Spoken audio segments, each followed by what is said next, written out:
समय की बात है। एक गांव में पवन, सुनीता दोनों पति पत्नी रहा करते थे। सुनीता हमेशा अपने पति से दूसरी शादी करने के लिए कहा करती, क्योंकि वो कभी माँ नहीं बन सकती थी।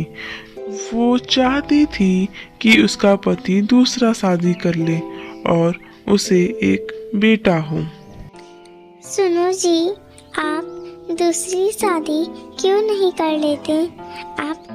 मैं दूसरी शादी नहीं कर सकता। मैं तुमसे बहुत प्यार करता हूँ और मैं तुम्हें कभी खोना नहीं चाहता। मैं चाहती हूँ मुझे कोई माँ कहकर पुकारे, मेरा कोई अपना बच्चा हो जो मुझे हमेशा मामा कह के बुलाए। तो ठीक है ना, हम एक बच्चा गोद ले लेते हैं जो तुम्हें दिन भर मामा कह के पुकारेगा, जिससे तुम भी खुश हो जाओगी। नहीं, मुझे मेरा अपना बच्चा चाहिए। मुझे आपका बच्चा चाहिए जो हमेशा हमारे साथ रहे। नहीं, ऐसा नहीं हो सकता। मेरी सिर्फ एक ही बीबी है और वो हो तुम, और मैं तुम्हें कभी नहीं छोड़ सकता, मरते दम तक। मैं कभी माँ नहीं बन पाऊंगी। मुझे कभी कोई माँ कहने वाला नहीं होगा। मैं बस एक बाज बन के ही रह जाऊंगी। पवन सुनीता को समझाता रहता है, पर फिर भी सुनीता एक नहीं सुनती और अपने कमरे में जाके फूट फूट के रोने लगती है। मैं माँ बने ही मर जाऊंगी। मेरी किसी को कोई परवाह नहीं है। अगर मेरी परवाह रहती तो वो जरूर दूसरी शादी कर लेते। अब मैं तुम्हें कैसे समझाऊं सुनीता, मैं तुमसे कितना प्यार करता हूँ। मैं एक बच्चे के लिए तुम्हें नहीं छोड़ सकता। मैं तुमसे बहुत प्यार करता हूँ। और पवन फिर ऐसे ही उसी सोफे पे सो जाता है। दूसरा दिन बीतता है और अरे सुनीता, तुम्हें कितनी तेज बुखार है और तुमने मुझे बताया तक नहीं। तुम मुझसे इतनी गुस्सा हो। चलो जल्दी उठो और मैं तुम्हें डॉक्टर के पास लेके चलता हूँ। नहीं, मेरा मर जाना ही ठीक होगा, तभी सबको सुकून मिलेगा। आप भी तो यही चाहते हैं ना कि मेरे मरने के बाद ही आप दूसरी शादी करें। ऐसा क्यों चाहते हैं? आप अपना शब्द बदल क्यों नहीं सकते मेरे लिए? आप मान क्यों नहीं जाते? इससे क्या ही हो जाएगा। ठीक है सुनीता, पहले तुम मेरे साथ डॉक्टर के पास चलो, उसके बाद इस बारे में बात होगा। तुम्हारी तबीयत बहुत खराब है और तुम्हें 103 डिग्री बुखार भी है। नहीं, मुझे किसी डॉक्टर के पास नहीं जाना है, क्योंकि मैं जानती हूँ अगर मैं डॉक्टर के पास चली गई तो तुम मेरी कोई बात नहीं सुनोगी।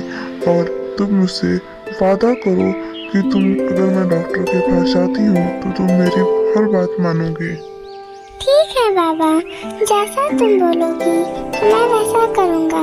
पर तुम अभी मेरे साथ डॉक्टर के पास चलो, तुम्हें बहुत तेज बुखार है। ठीक है, आप जैसा बोले ठीक है, पर आप मेरी वादा मत तोड़िएगा। और फिर सुनीता और पवन डॉक्टर के पास चले जाते हैं। सुनीता और पवन जब डॉक्टर के पास से आते हैं तो उन्हें रास्ते में एक लड़की दिखाई देती है जो जमीन पर बेहोश पड़ी थी। अरे ये कौन है? इसे हम घर लेके चलते हैं, इसकी तबीयत बहुत खराब है। इसे अभी तक होश क्यों नहीं आया पवन? अब तक तो इसे उठ जाना चाहिए था। डॉक्टर, आप लोग का बहुत बहुत धन्यवाद कि आप लोग ने मुझे अपने घर लेते आया। मेरे पीछे कुछ गुंडे पड़े हुए थे जिनसे मैं जान बचा के भाग रही थी और मैं रास्ते में ही गिरकर बेहोश हो गई। आप लोगों का दिल से बहुत बहुत शुक्रिया। अरे इसमें शुक्रिया की कौन सी बात है? यहाँ इंसानियत भी कुछ होती है। हम तुम्हें रोड पर सड़क किनारे देखें तो बस अपने घर लेते आए। क्या मैं आपके घर में कुछ दिन रुक सकती हूँ जब तक मेरी तबीयत नहीं ठीक हो जाती? अगर आप लोगों को कोई तकलीफ ना हो तो। हाँ हाँ बिल्कुल, क्यों नहीं, हमें इसमें कोई परेशानी नहीं है। और ऐसे ही कुछ दिन बीत जाते हैं। नेहा कि उनके घर में अच्छे से रहने लगती है, घर के कुछ कामों में मदद भी कराने लगती है। नेहा तो घर की सारी जिम्मेदारी उठा रही है और मन की भी साफ है, क्यों ना पवन की शादी नेहा से करा दिया जाए। सुनिए जी, मैंने कुछ सोचा है, अगर आपकी इजाज़त हो तो मैं आपको बता सकती हूँ। हाँ हाँ बिल्कुल, क्यों नहीं, तुम्हें तो मैं हमेशा इजाज़त देता हूँ।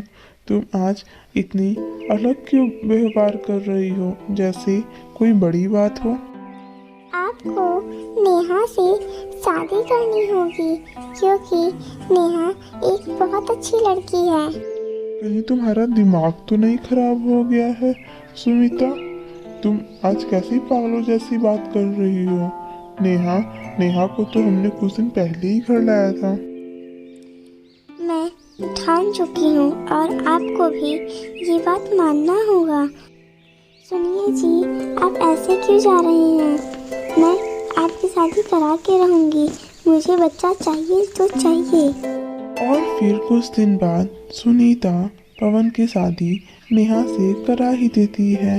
और सुनिए जी, आप बिल्कुल भी परेशान मत होइए, सब ठीक हो जाएगा। और नेहा, तुम भी पवन जी का ध्यान रखना और अपना भी ध्यान रखना। और कुछ दिन बाद नेहा पवन के बच्चे की माँ बनने वाली होती है। तो नेहा, तुम अपना अच्छे से ध्यान रखो, ये मेरा बच्चा है, इसे कुछ नहीं होना चाहिए।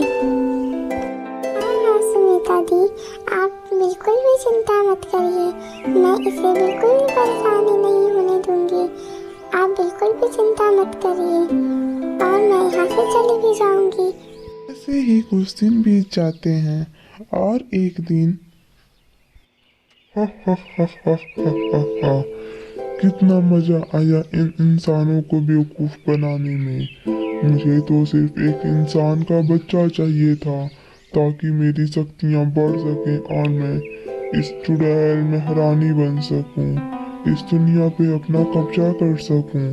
कितना मजा आया इन बुद्धू को बुद्धू बनाने में। ये इंसान भी ना कितने जल्दी पिघल जाते हैं और मूर्ख बन जाते हैं। और दूसरी ही तरफ सुमिता और पवन रात में सोए रहते हैं और तभी सुमिता की आंखें खुलती हैं और वो सोचती है कि कुछ तो आवाज आ रही है, मैं एक बार चलकर देख लेती हूँ। और जब वह धीरे धीरे अपने कदम लेके जाती रहती है देखने के लिए, तभी वो देखकर चौंक जाती है कि ये नेहा चुड़ैल कैसे? अरे नेहा सुनो, तुम मेरी आवाज़ क्यों नहीं सुन पा रही हो? नेहा, तुम चुड़ैल कैसे? तुम तो मेरे बच्चे की माँ बनने वाली थी, ये क्या हो गया? और ये हम किसको पकड़ के लेते आए? ये हमने क्या गलती कर दी?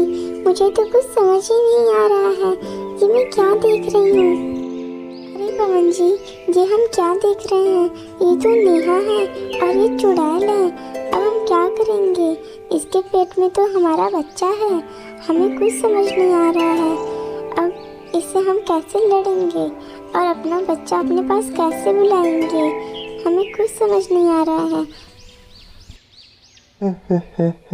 अरे बेवकूफ इंसान, ये तुम्हारा बच्चा नहीं है, ये मेरा बच्चा है। एक चुड़ैल का बच्चा है जो कि मेरे बस में है और मैं इस बच्चे को पाके दुनिया की सबसे बड़ी चुड़ैल बन जाऊंगी। नहीं, ऐसा नहीं हो सकता। तुम मेरे साथ ऐसा नहीं कर सकती। मैंने तुम्हारा कितना ख्याल रखा, तुम्हें मैंने अपनी बहन माना था, तुम्हें मैंने अपने पति को बांटा। तुमने ऐसा क्यों किया मेरे साथ? बस मुझे मेरा बच्चा दे दो, तुम्हें जो चाहिए तुम सब ले लो, पर तुम ऐसा नहीं कर सकती, तुम भी एक माँ हो।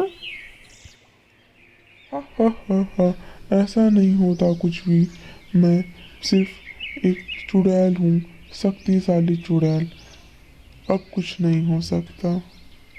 और तभी चुड़ैल के पेट में बहुत तेज दर्द होता है और वो एक नन्ही सी बेटी को जन्म देती है और कहती है, ये मेरी बेटी है और ये मुझे चाहिए किसी भी कीमत पे।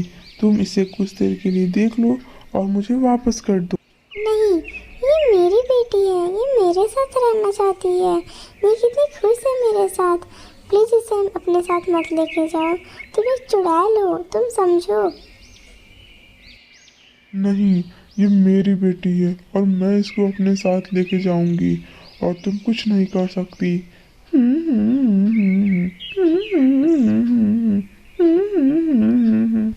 नहीं नहीं, ऐसा मत करो प्लीज, मुझे हमारी बेटी दे दो। हम बहुत खुश रहेंगे और तुम भी इसे देखने आते रहना। हमें कोई परेशानी नहीं है, बस तुम हमें हमारी बेटी दे दो। तुम्हारे साथ ये बिल्कुल खुश नहीं रहेगी। ठीक है, मैं भी एक माँ हूँ, मैं समझ सकती हूँ। रख लो, पर मैं इसे हमेशा देखने आती रहूँगी। इसे कोई भी परेशानी होगा तो मैं तुम्हें नहीं छोड़ूंगी।